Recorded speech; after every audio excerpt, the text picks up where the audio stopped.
Now, this video is called Justice for 9/11 because we want to see the guilty parties arrested and punished. Silverstein knows who they are. He tried to collect $7 billion from his insurance company for the attacks.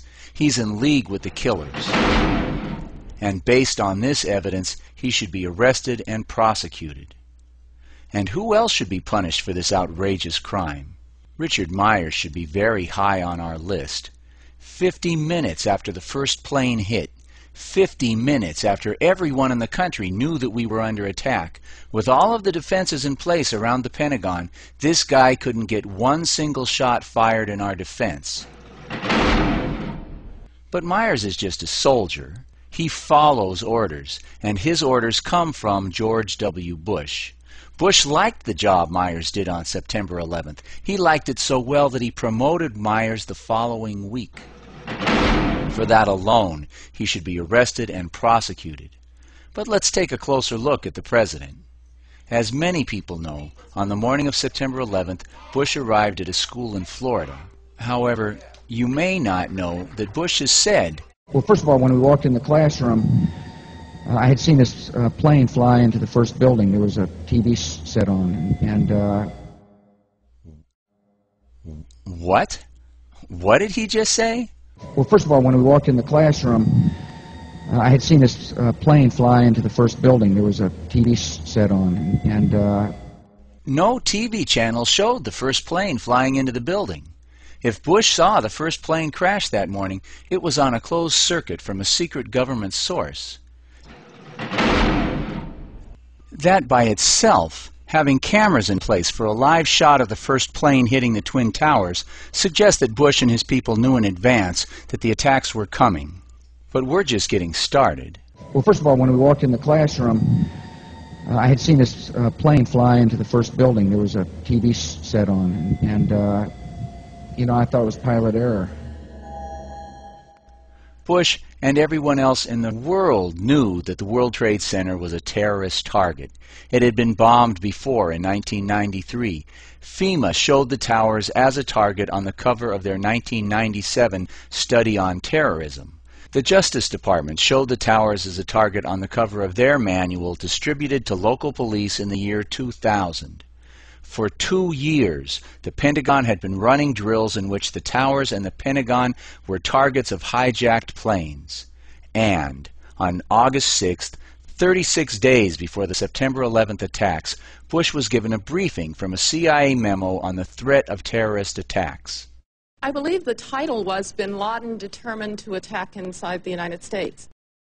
And Bush wants us to believe that with all that background, he and his advisors thought that this was pilot error, and thought that the best way he could carry out his oath to defend the citizens of the United States was to sit and listen to a story about a pet goat. After the second plane struck, Bush's chief of staff walked in and told him that the country was under attack. And Bush continued to sit there as his people begged for rescue. If you believe his story, this shows the grossest criminal negligence for which he and his entire staff should be arrested and prosecuted. Secretary Rice also pleaded innocent by reason of stupidity. And I said no one could have imagined them taking a plane, slamming it into the Pentagon, I'm paraphrasing now, into the World Trade Center, using planes as missiles. But she and President Bush are clearly lying. Let's present this one point again. As late as June 2001, 3 months before the attacks, the Pentagon conducted drills in which they pretended that hijacked airliners were being crashed into the World Trade Center and the Pentagon. They knew. And the fact that they are trying to pass off such weak and obvious lies shows that they are part of a criminal conspiracy. They want us to think that they were asleep mentally.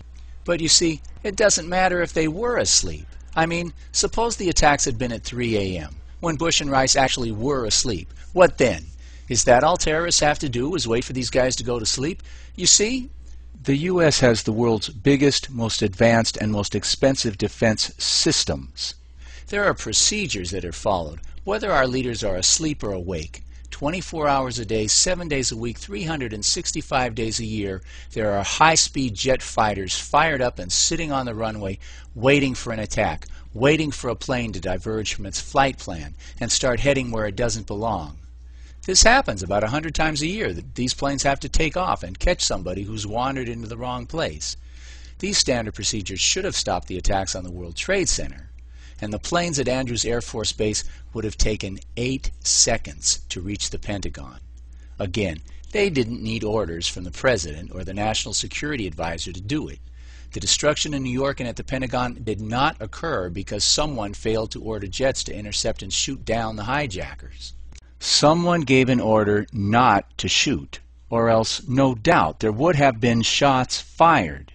The question is, who gave the order? And just as Silverstein accidentally told PBS that they had explosives in place in Building 7, and they made that decision to pull, and then we watched the building collapse.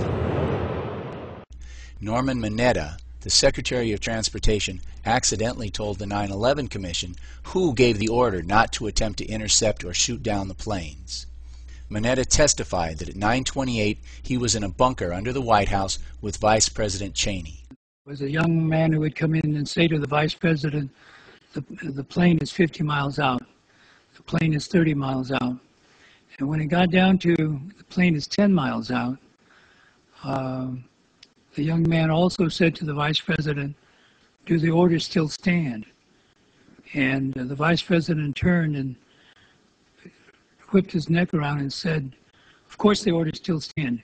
Have you heard anything to the contrary? Cheney said, the order still stands, and a few moments later a plane smashed into the Pentagon. A giant, slow-moving 757 that could not even have penetrated Pentagon airspace on September 10th. On September 11th, not only penetrated Pentagon airspace, but crashed into the Pentagon. So, what was Cheney talking about when he said, the order still stands? What order still stands? Obviously, with all the vast defenses in place to protect the Pentagon, if it was an order to shoot, the plane would have been shot down, no? Isn't that obvious? If it were an order to shoot, the people who failed to fire even one shot would have incurred the wrath of Dick Cheney, would have been court-martialed instead of promoted, no? If it were an order to shoot, the young man would not have run to Cheney to find out if the order still stood. He would have been busy carrying out the order to shoot, obviously. So it's also obvious that Cheney had ordered the defenses not to shoot, but to stand down. He had ordered no shots to be fired. No wonder the young officer couldn't believe it. Can you believe it? Because Mineta's sworn testimony provides the clearest possible evidence for a criminal indictment to be brought against Cheney. And this indictment must be brought against him and the rest of these criminals before they kill again. If we don't stop them, I'm afraid, we will deserve what we get. These criminals have already been shown to have used anthrax, biological weapons from military stockpiles, against American citizens, including U.S. senators. What this article says is that the anthrax which killed secretaries in Senator Daschle's offices matches exactly the DNA of the anthrax manufactured by the U.S. military. Both samples had to have come from the exact same cow. They've already been shown to be studying methods for delivering these weapons massively against the American people. Please, for your own sake, for the sake of your children and grandchildren, sign this petition. Take it and circulate it and return it to us.